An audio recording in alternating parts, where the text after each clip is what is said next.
ஏசப்பா, என் துதி, கனம், மகிமை எல்லாம் உங்க ஒருவருக்கு தான் ஏசப்பா. நீங்க ஒருவர் தான் அதுக்கு பாத்திரர் அப்படின்னு ஏசப்பாவை பார்த்து சொல்லுவீங்களா? அன்றைக்கு ஆசரிப்பு கூடாரத்துல ஆசாரியர்கள் எல்லாம் ஏசப்பாவை துதிச்சாங்க. அப்போ ஏசப்பா மகிமையின் மேகமா அந்த இடத்துல இறங்கினாங்க. அதே மாதிரி இப்போ நீங்க வீடுகள்ல இருக்கிற இடத்துல ஏசப்பாவை ஆராதிக்கும் போது ஏசப்பாவோட மகிமை கண்டிப்பா உங்க வீடுகளுக்குள்ள கடந்து வரும். ஏசப்பா உங்க மறுமையால என்ன நிரப்புங்கன்னு கேட்பீங்களா?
பண்ணிருப்போம்.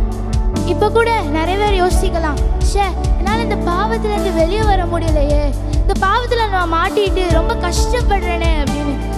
நான் இதுல இருந்து எப்படி வெளியே வர்றது? அதுக்கெல்லாம் ஒரே வழிதான் ஃப்ரெண்ட்ஸ். நம்ம ஏசப்பாவோட ரத்தத்தினால கழுவப்பட்டா மட்டும்தான் அதுல இருந்து வெளியே வர முடியும். அவருடைய ரத்தத்தால மட்டும்தான் நம்மளை விடுதலையாக்க முடியும். ஏசப்பா பார்த்து சொல்லுவீங்களா, ஏசப்பா உங்க ரத்தத்தால என்ன கழுவுங்க, என் பாவத்துல இருந்து என்ன விடுதலையாக்குங்கன்னு கேட்பீங்களா?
எத்தனையோ பேர் மரித்து போயிட்டாங்க.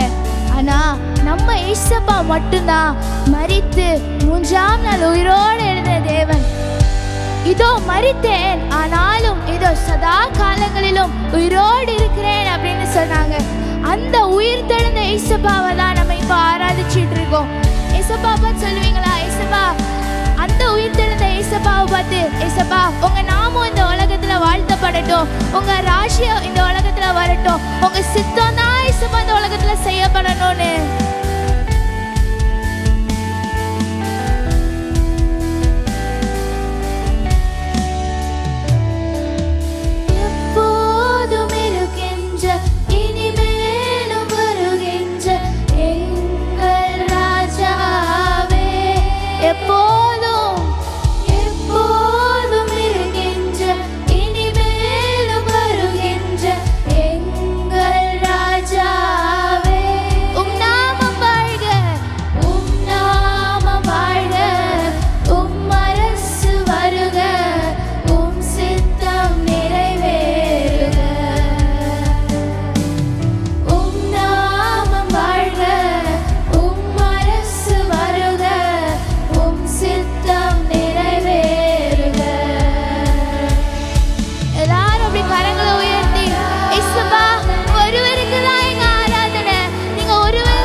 ஏசப்பா இந்த நேரத்துல எந்தெந்த பிள்ளைங்களாம் உண்மையா உங்களை ஆராதிச்சாங்களோ அவங்க வீடுகளுக்குள்ள நீங்க கடந்து போனதுக்காக உங்க நன்றி ஏசப்பா.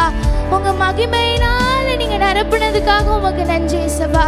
இந்த ஆராதனை வேலையை நீங்க பொறுப்படுத்திக் கொள்ளுங்க. மீதியான வேலைகளை உங்க கருத்துல ஒப்பு கொடுக்கிறோம். எங்க துதி ஸ்தோத்திரங்கள் எல்லாத்தையும் ஏற்றுக்கொண்டதுக்காக நன்றி இயேசுவின் நாமத்தில்.